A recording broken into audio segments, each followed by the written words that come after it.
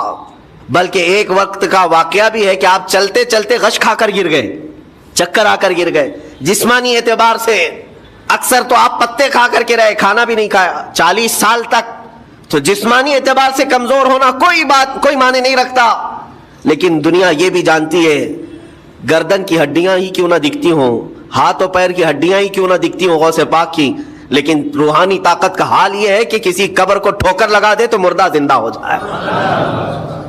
اس طاقت کو میں آج آپ کے سامنے کہنے کی بات کر رہا ہوں۔ عشق مصطفیٰ سینے میں ہو اور سچی عقیدت و محبت حسنین کریمین سے رکھتا ہو، اور پھر اپنے طریقے بدل لے، تو بڑے جسم اور ڈیل ڈول بنانے کی ضرورت بھی نہیں آئے گی۔ مولا کریم تمہارا رعب خود ہی دشمنوں کے دلوں پر ڈالتا ہے۔